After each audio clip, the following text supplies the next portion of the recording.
ஒரு 4000 5000 போட்டு ஷூவை வாங்கி பெரிய புளுத்தி மாதிரி போட்டுட்டு போகலாம் அப்படின்னு யோசிச்சா, இந்த நைக் ஷூவில் வந்து இந்த ஸ்குவீக்கிங் சவுண்டை வந்து செம்ம நாயாக இருக்கும். லைக் ஆஃபீஸில் சைலண்ட்டாக இருக்கிற டைமில் நீங்கள் நடந்து போனாலே கிச்சுக்கு கிச்சுக்கு கிச்சுக்கு கிச்சுக்குன்னு கேட்கும், டென்ஷன் ஆகும். ஸோ ஏன்டா இவ்வளோ காசு போட்டு இதை வாங்கணும் அப்படின்ட்டு இருக்கும். ஸோ நான் வந்து நைக்குக்கும் தனியாக ஒரு மெயில் போட்டேன், இந்த மாதிரி வருது என்ன பண்ணலாம் அப்படின்ட்டு. ஸோ அவனுங்க வந்து இந்த மாதிரி ஒரு ஸ்டெப்ஸ்லாம் கொடுத்துருந்தானுங்க. அந்த சோல் யூஸ் பண்ணி பாருங்கள், ரிமூவ் பண்ணுங்கள், பேபி பவுடர் போடுங்க அப்படிங்கிற மாதிரி ஒரு 2-3 ஸ்டெப்ஸ் கொடுத்துருந்தானுங்க. ஸோ நம்ம அதை ட்ரை பண்ணி பார்ப்போம்.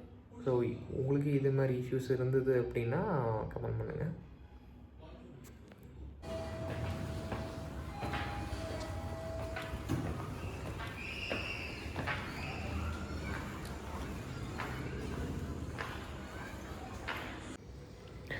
So how to arrest this squeaking sound அப்படின்னு நான் சொல்கிறேன். ஃபர்ஸ்ட்டு இந்த சோல் எடுத்து மறுபடியும் கொஞ்சம் தொடச்சி உள்ளே போட்டு ட்ரை பண்ணி பார்க்கலாம் ஒர்க் ஆகுதா இல்லையா அப்படின்னு.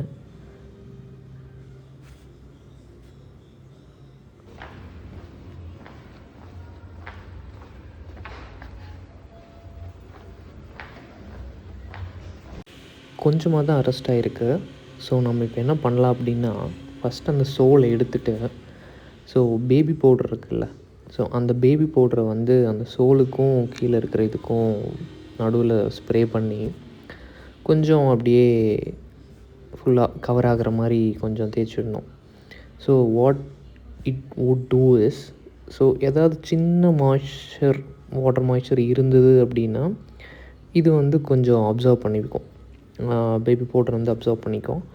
ஸோ அதுக்கப்புறம் இந்த ஸ்குவீச்சிங் சவுண்ட் வரக்கூடாது.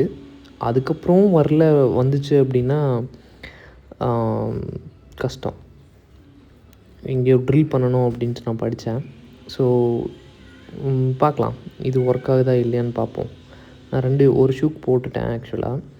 ஸோ இன்னொரு ஷூக்கும் போடணும், அதே மாதிரி 2 ஷூக்கும் போட்டுட்டு ட்ரை பண்ணுவோம்.